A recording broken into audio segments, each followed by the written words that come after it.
Assalamualaikum warahmatullahi wabarakatuh. Perkenalkan, nama saya Zakwan Noval, nomor BP 24382, mahasiswa hukum di Universitas Eka Sakti Padang. Dan video ini merupakan tugas pengganti ujian akhir semester mata pelajaran kuliah hukum dan HAM. Dosen pengampu Dr. Laurentius Arliman S, SH, MH, MM, MKN. Pada kesempatan ini, saya akan menjelaskan mengenai pasal 39 Undang-Undang Hak Asasi Manusia dalam Perkembangan di HAM Indonesia. Pasal 39 menyatakan bahwa setiap orang berhak untuk mendirikan serikat pekerjaan dan tidak boleh dihambat untuk menjadi anggotanya. Hak ini bersifat fundamental karena menyangkut kebebasan individu dalam berorganisasi, khususnya di bidang ketenaga kerjaan. Serikat pekerja adalah organisasi yang dibentuk oleh pekerja atau buruh untuk memperjuangkan dan melindungi kepentingan anggotanya, baik dalam hal kesejahteraan, perlindungan hukum, maupun kondisi kerja yang adil. Ruang lingkup pasal 39 meliputi hak mendirikan serikat pekerja. Setiap pekerja atau kelompok pekerja bebas membentuk serikat pekerja sesuai kebutuhan dan aspirasi mereka. 2. Hak menjadi anggota serikat pekerja. Pekerja tidak boleh dipaksa untuk meninggalkan atau dilarang menjadi anggota serikat pekerja tertentu. 3.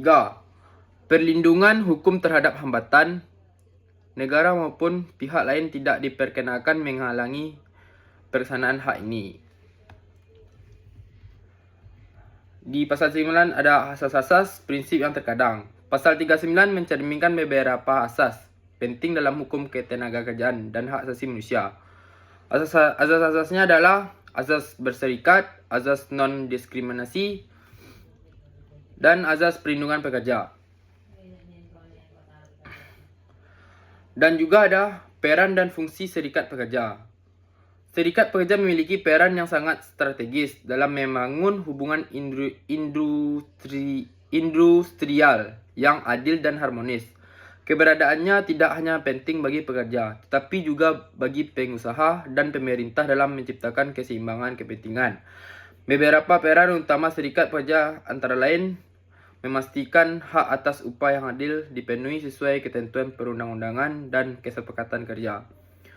2. Menjamin keselamatan dan kesehatan kerja (K3K), sehingga pekerja bekerja dalam lingkungan yang aman dan layak. Dengan adanya serikat pekerja, pekerja memiliki advokasi kolektif untuk menuntut hak-hak mereka yang mungkin sulit dicapai secara individu. Itu adalah negosiasi kolektif bargaining.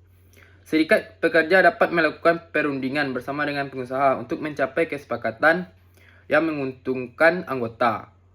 Fungsi ini meliputi penentuan upah, tunjangan, dan fasilitas kerja, penetapan kondisi kerja yang adil dan seimbang antara kepentingan pekerja dan pengusaha, penyusun perjanjian kerja bersama PKB yang menjadi dasar hukum hubungan industrial di perusahaan.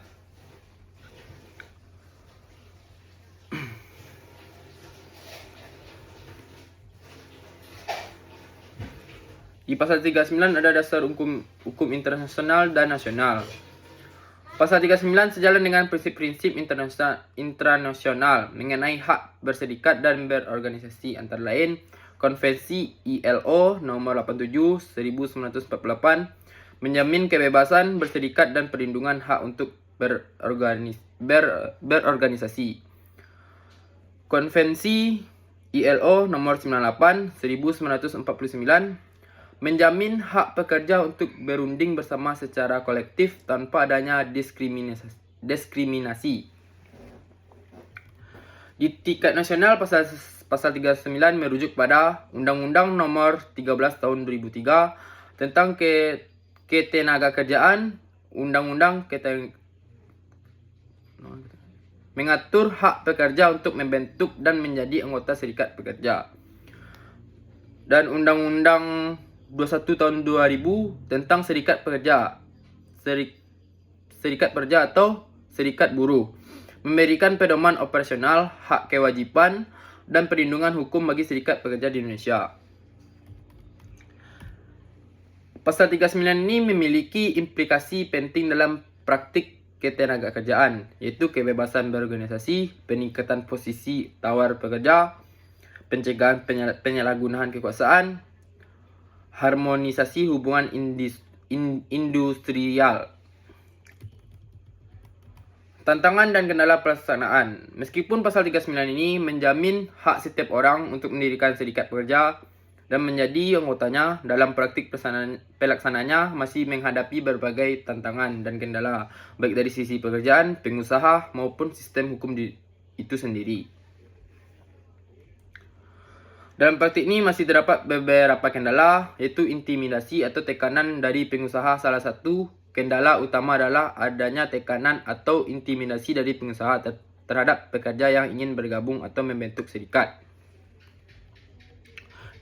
Yang kedua, kurangnya pemahaman pekerja tentang hak berserikat. Ketiga, ketidakefektifan penegakan hukum. 4. Konflik kepentingan di serikat. 6. Lingkungan ekonomi dan politik. Kesimpulan dari pasal 39 ini menegaskan hak fundamental setiap orang untuk mendirikan serikat pekerja dan menjadi anggotanya sebagai sarana untuk melindungi dan memperjuangkan kepentingannya. Pasal ini merupakan salah satu landasan hukum penting dalam hubungan industrial di Indonesia, karena secara tegas menjamin kebebasan berserikat bagi pekerja atau buruh, sekaligus melindungi hak-hak mereka dari segala bentuk diskriminasi atau tekanan. Baik, itu saja yang dapat saya sampaikan. Terima kasih. Saya tutup dengan Assalamualaikum warahmatullahi wabarakatuh.